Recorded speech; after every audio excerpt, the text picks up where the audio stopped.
怎么跪下了？师傅叫我来，定是因为我做错。从今天起，别再办案了。内业局的令牌交出来。太史丞，律法和情义如何兼得？法者，知之端也；君子者，知之远也。但如果连我自己都不能相信，我还能相信谁？夫人不必太拘谨，我倒想多听听父亲母亲之事。15年前我太年幼，念完的事我都不记得了。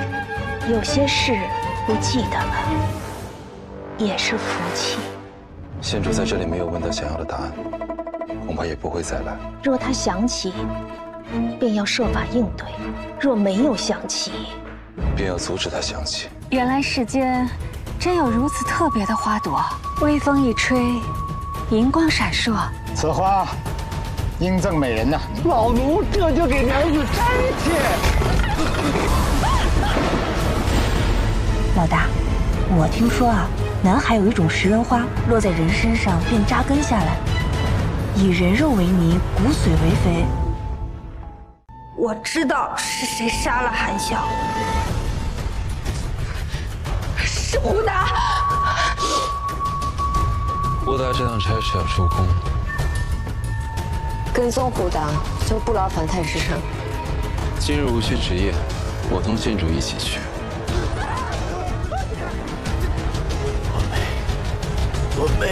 我尊。胡达，是有人故意把韩笑的死引到胡达身上。县主常在宫中，可曾经过这样的标记？是信房。如果是这样，就解释得通了。能够自由出入皇宫，身份地位不会被人注意。楼绰，你跑不掉了。韩笑出宫后，想必一直在遭受虐待。他到底是去哪儿了？怎么是这里？韩光笑，楼绰在杀死胡达的附近遇到了韩笑。根据胡达马夫的说法，是在这个范围之内。这栋楼就在这个范围内。姑姑们都到了。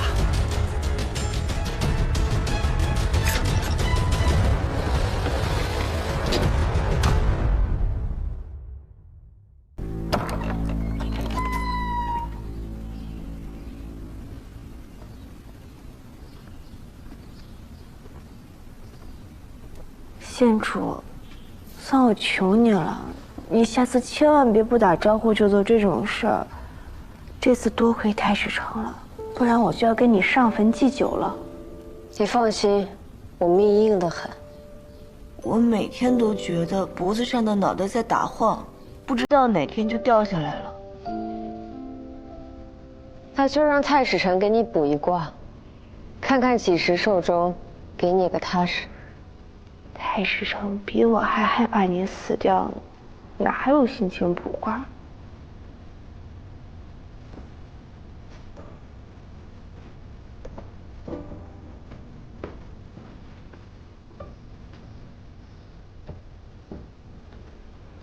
我死了，你就可以回太史局，怕什么？我怕不能完成县主的性命之托。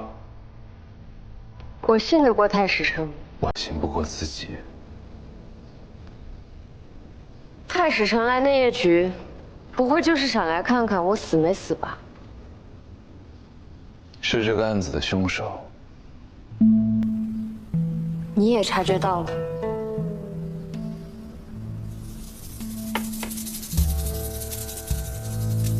按照周贺兰的说法，崔曼说设计谋害15公主，动手的应该是袭击你我的那个黑衣人。如果黑衣人与崔曼说是同谋，为何会突然对他起了杀意？如果是同谋反目，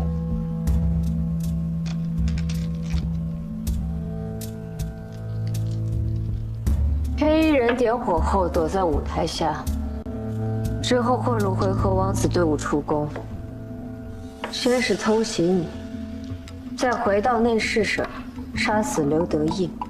若是再去延寿坊杀死崔曼书，时间上根本就来不及。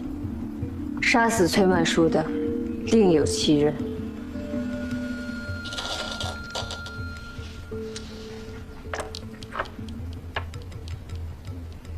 但如果有人杀了15公主，而另有一人在为公主报仇，那3位贵女，以崔曼书沆瀣一气杀死他们的，就可以是同一人。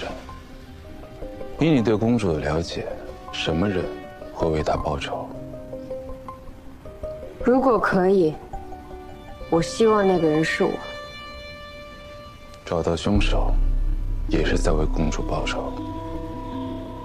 崔曼书身上的伤口极深，而且刀口是斜向下刺入，说明凶手比崔曼书要高，力道很大。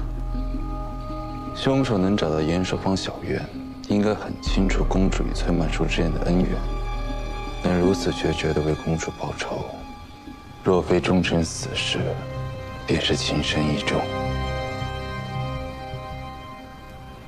我去找婉顺的事。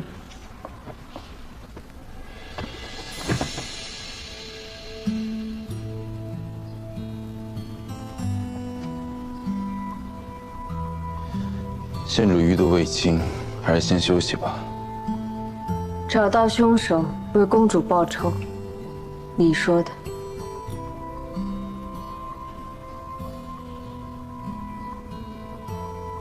县主总是这样以命相搏，在关心我。好不容易把你救回来，我不想是一场徒劳。太史丞昨日在周贺兰面前维护我，还没跟你说谢谢。那周贺兰口出谎言，妄议县主父母，是以下犯上。我只是做了该做的事情。看来端王府的事，太史丞也知道。15年前，端王府惨案震惊朝野，彼时我虽入太史区修学，却有所耳闻。不过周贺兰倒也没有说错，我无父无母，确实不知道阿爷阿娘被别人捏在手里是什么滋味。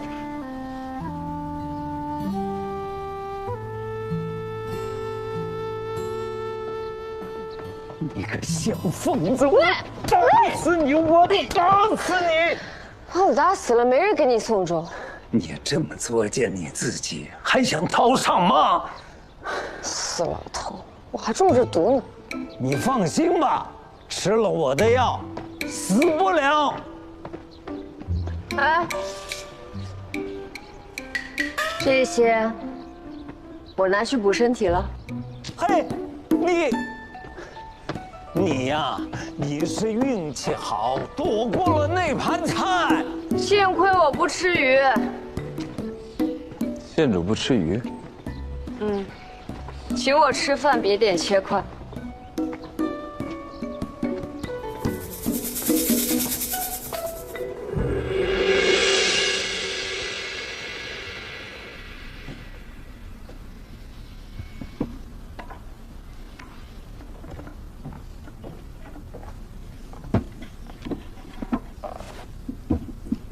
这些是公主常用的丝帕和物件，县主看看，可还有什么线索？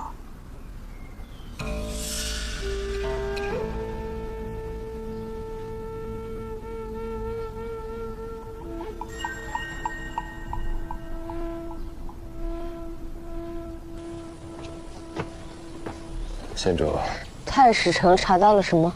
林宁左守在云垂楼后门，说看到一黑衣男子跑出，同我们所说的凶手相似，却被一群突然飞出的飞奴挡住了去路，让那人跑掉了。飞奴每日放飞和回笼的时间都是固定的，你查过了？林宁说了谎，但只是这一点，也很难证明他有嫌疑。还有一点，仍需验证。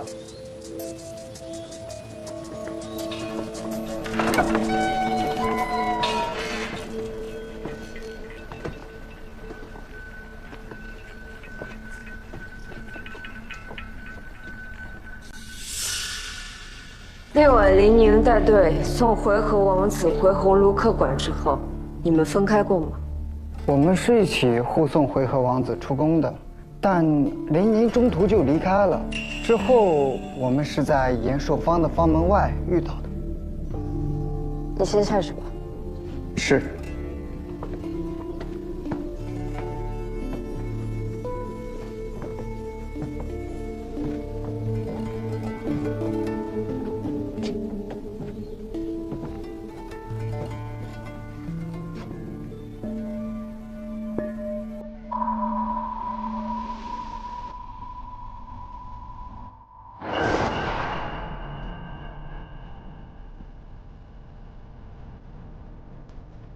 蒲苇刃如丝，寒食无转移。林宁就是对王胜情深意重之人。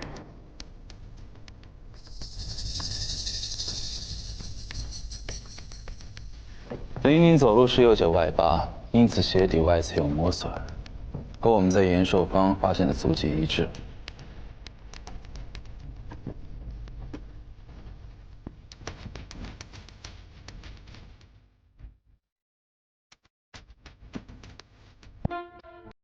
这件事恐怕他自己也没有察觉到。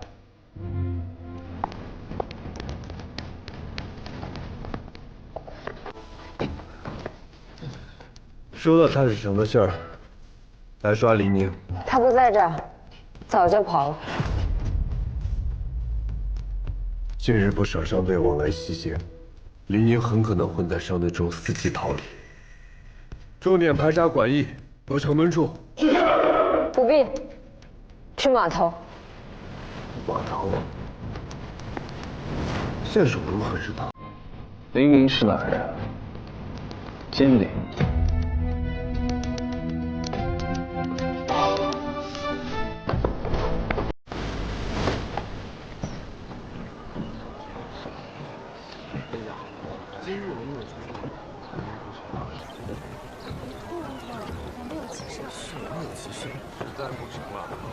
船家，开船。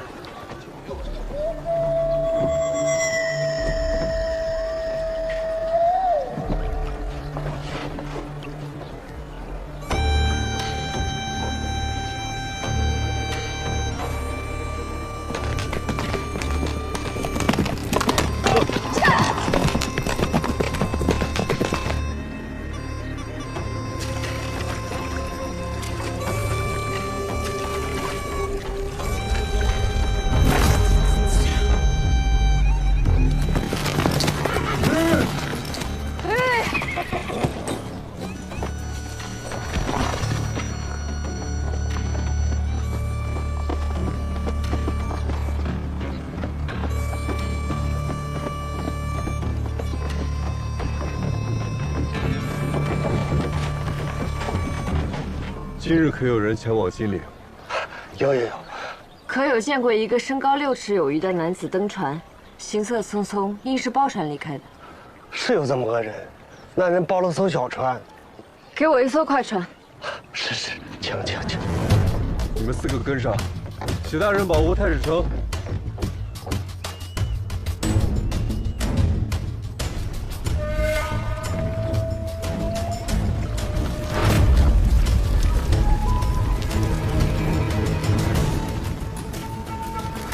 快一点，靠过去。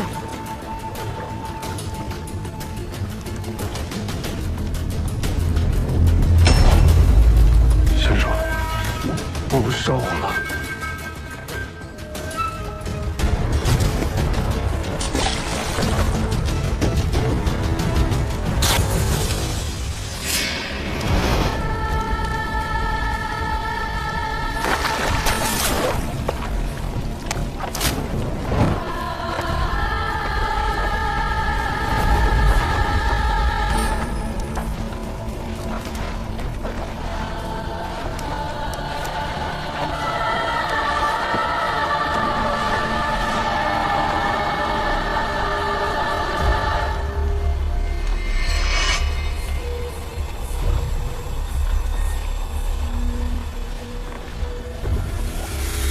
又来迟了一步，难道是杀害公主的凶手杀害了林宁？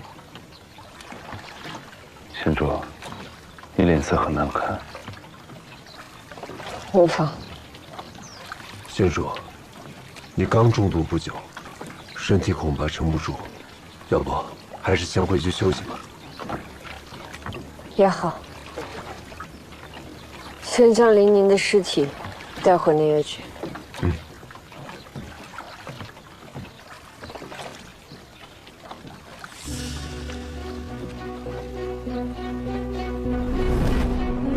不要过来！我从未离开西京半步，此番能去看看外面的天地，也是很好。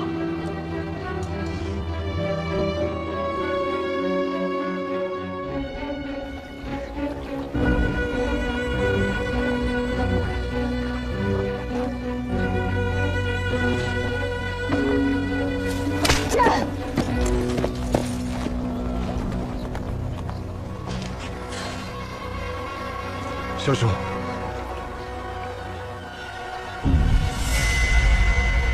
这伤，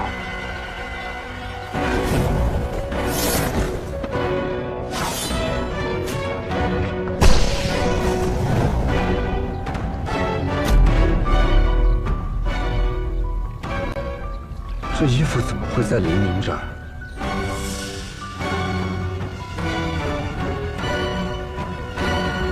我们被骗了。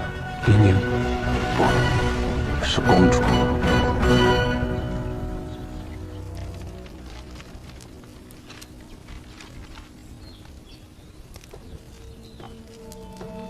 福章县主可曾来过？这是在烧什么？公主平日里画的绣样，她不在了，没有人再能绣出这样的东西。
县主，太史丞已经知道了。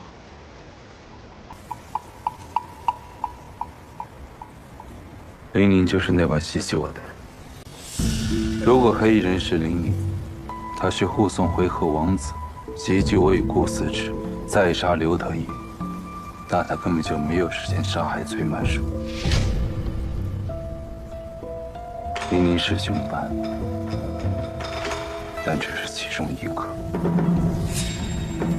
而另一个凶犯比林宁更隐蔽，更无声无息。太史丞心细如发，就算黑衣销毁，若我坚持要为十五公主验尸，公主所谓的遗骨也是瞒不住的。林宁的死因，仵作也很快就能查出来。所以，县主是如何发现直指十五公主的证据的？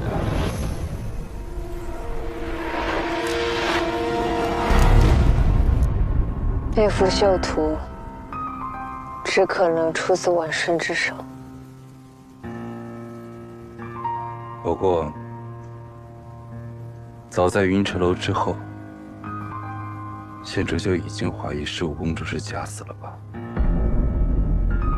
你不至于就连内司伯都不知情，我不相信那是个巧合。县主提早一步找到公主，是想干什么？我不知道。说实话，我不知道。如果婉顺想要回宫，我就带她回去，向圣上坦明一切，然后跪在兴庆宫前替她求情。若她想离开呢？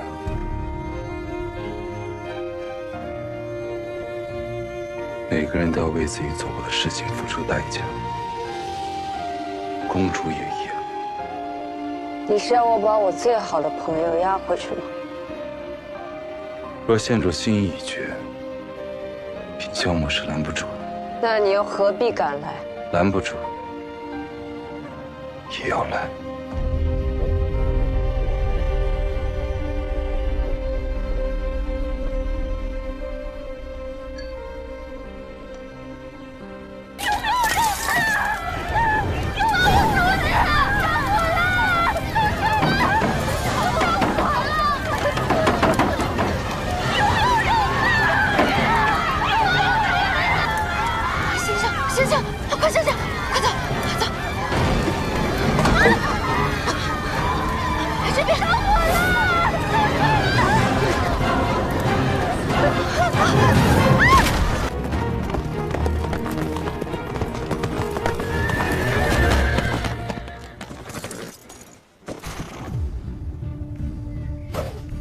袁司长来了，是不是好奇怎么我也在这儿？立功近来颇得圣心，圣上重视军饷案，让立功前来协同办案，不足为奇。谁有那么大能耐，连军饷都敢动？我看是家贼难防，有人监守自盗，不如先把押送军饷的人用刑招待一番。立功刀尖对内的功夫，向来是一流的。我还有个功夫，就是鼻子灵。谁身上有问题，我一准能闻出来。那你来闻闻我。有酒香、檀香、薄荷香，却没有女人香。你就是押运官。是。军饷失踪之前，发生过什么可疑的事情没有？一路过来，倒没什么可疑的，啊，只是在途经通泉县时，听到县里的小孩都在传唱一首童谣。什么童谣？月路行，多冤魂，御史遇百鬼，迷雾葬此生，夜问此中客，无人愿点灯。通泉县。这个地方听起来有点耳熟啊。通泉县，此地离圣都并不算远。10几年前，就是在此地发生了惨绝人寰的御史案，主犯正是当年的监察御史于乾。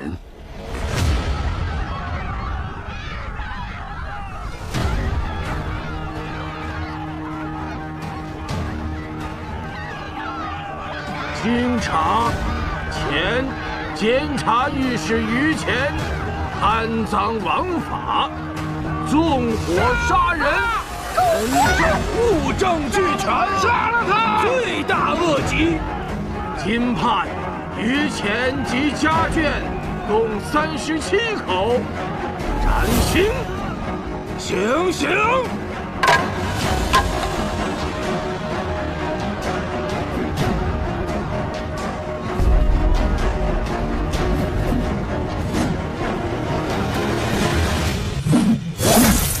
那个于乾可谓是臭名远扬啊！他为了抹除奸淫民女的罪证，杀了不少人灭口。我们也从童谣想到了御史案，就找当地人来问，他们都说，那于乾被满门抄斩后就成了恶鬼，驱使被他烧死的女子冤魂，飘荡在山间害人。巧了，君想途经此处，此处便闹鬼。依我看，怕是有人想借御史案来故弄玄虚。这君想消失跟鬼怪之说又有什么关系？我们亥时行至此地，山中忽然起了大雾。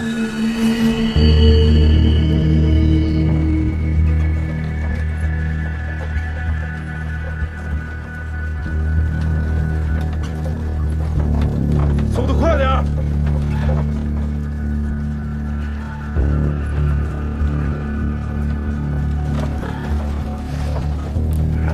这雾怎么越来越大了？不会真的跟那童谣说的一样吧？不要相信那些无稽之谈，都给我打起精神来！继续走！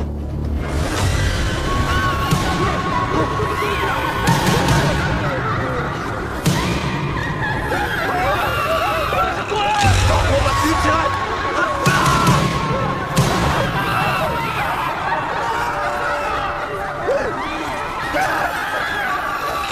我们不知怎么回事就晕倒了。我们醒来的时候，军饷连头押运车都不见了。这还真是鬼呀！再提鬼字，我割了你的舌头！押运队在亥时昏迷，寅时左右醒来，这中间不过几个时辰，所以贼人肯定还来不及抹去痕迹。顺着车辙往前搜。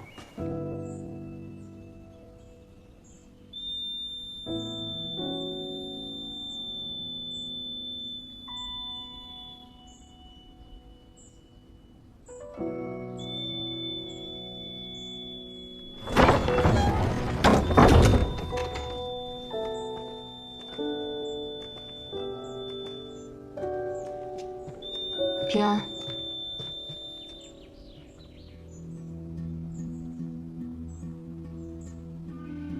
平安，他是谁？是故人，和我们一样。放轻松点儿，你们很快就会熟悉我的。想不到兜兜转转这么多年，还能在圣都遇到御史案的同命人。日后霓裳就是自己人了，他将参与到我们的行动。那你们跟我讲讲，是如何相遇的？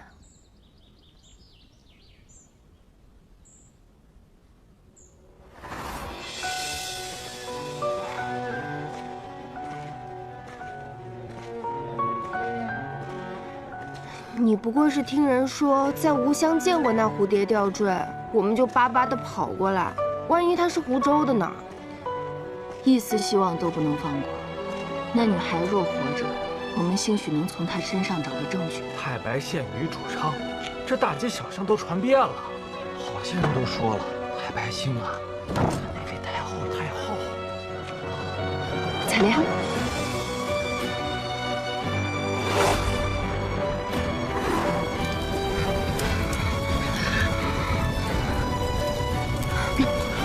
从那边。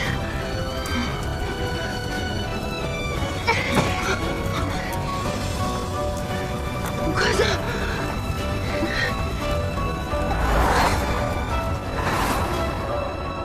就是那个蝴蝶吊坠。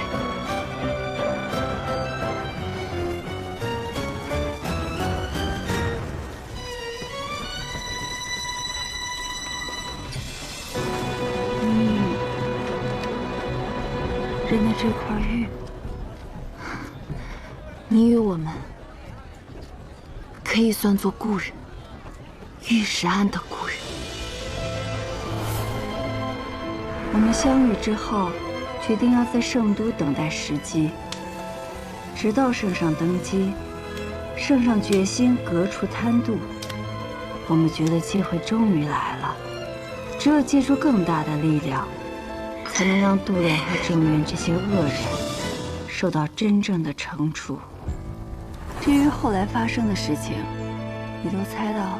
军饷失踪也是我们计划中的一环。度量本就贪污了部分军饷，正好引风吹火，让火烧到他身上。那你再讲讲，是如何将军饷从押运队里偷出来的？官道离上一个驿站太远，若想今日将所有军饷送到圣都，押运队昨夜就得赶路。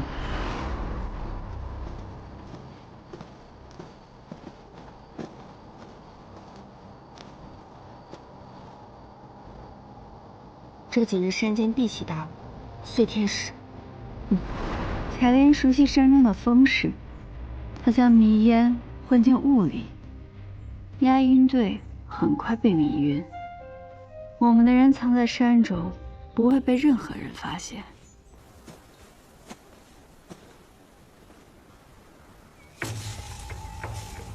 这就是鬼！下三滥的招，点了迷烟混在雾里，这群蠢货还大喊大叫。越是激动，吸入的迷烟就越多。倘若没有童谣，让他们先乱了心智，他们也不会自乱阵脚。我倒是觉得此招甚妙。还等什么？搜山！任何可疑的地方都不要放过。是。慢着，此处的押痕也不对劲，押运车上满载着军饷，为何这押痕如此之浅？也许他们是分批转走。我只是不想让立功扑一场空。不在山里，还能在哪儿？这么短的时间，如果是我，不运进山里，倒是还有一个更简单的办法。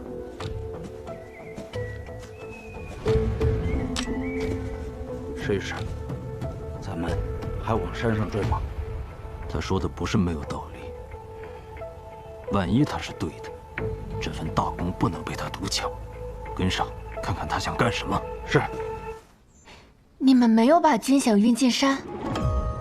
山路的压痕难以掩盖，带着那么重的军饷也跑不远。况且，来查案的人里，有一个十分棘手。谁？袁绍成。军饷失踪，大理寺一定会介入此案。芒沟，圣都最贫困的地方，许多没入贱籍的人没有了主家，又遭人轻视，就聚集在了这里。他们的子孙后代也都是贱民。袁绍成是他们当中唯一一个脱了贱籍以后，成功当上了官的。这个袁绍成可真不简单。哦，对了，我听齐君山的手下说，齐君山突然将义太赌坊分给了袁绍成。看来袁绍成攀附上度量之后，收获不小啊。齐君山手中的饼被袁绍成啃了一口，怕是不会甘心啊。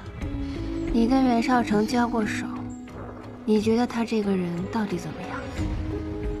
心够狠，城府够深，他的手腕非常人所能及。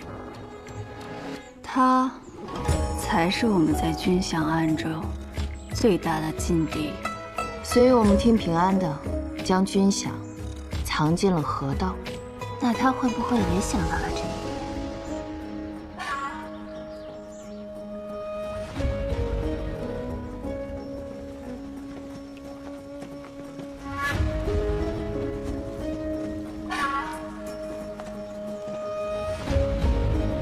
把军饷倒进河里，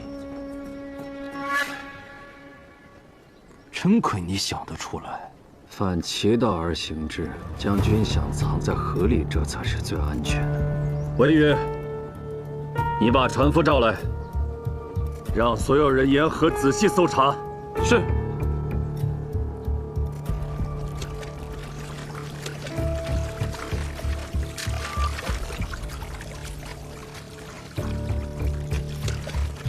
往仔细点儿，这边，还有这边。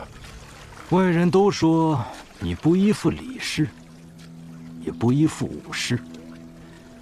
可人就像这水流，变化无常。我很好奇，你如今是姓李，还是姓武啊？侍御史变了吗？我是靠圣上提携才有如今的地位，我为圣上披肝沥血，当然只忠于圣上。堂堂副相都因你而死于狱中，你在士族眼中就是一条令人瑟瑟发抖的豺狼。袁嗣成是聪明人，那你觉得，在圣上心中更看重什么？试试。河道里好像有东西，快！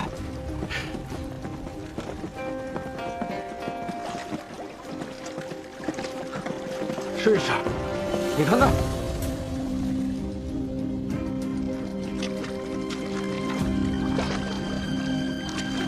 你们赶快下去帮忙，随袁嗣成的人一起下去打捞，发现军饷有重赏。是，跟我走。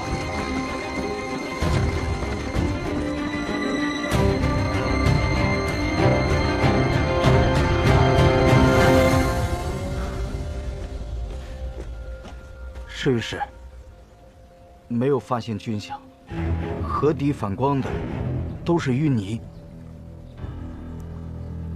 船夫，这河里的淤泥为何会反光？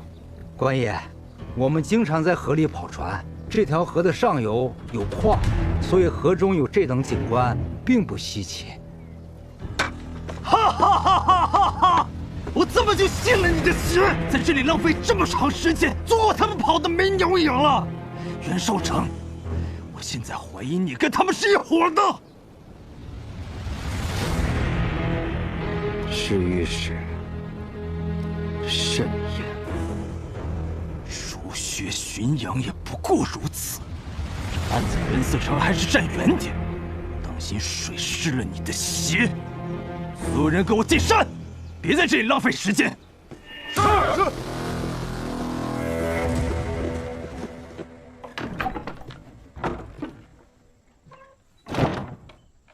我去打探过了，现在负责军饷案的，除了袁绍成，还有酷吏厉俊。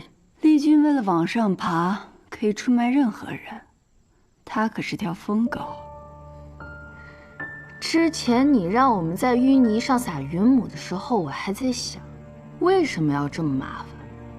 原来你是故意要让袁绍成栽跟头，这样他就不会一直盯着那条河道了。还有，如今战事虽歇，但仍要抓紧时间，尽快完成计划，让朝廷收回军饷。如果真将军饷藏进山里，反而不好办了，所以只能另寻他法。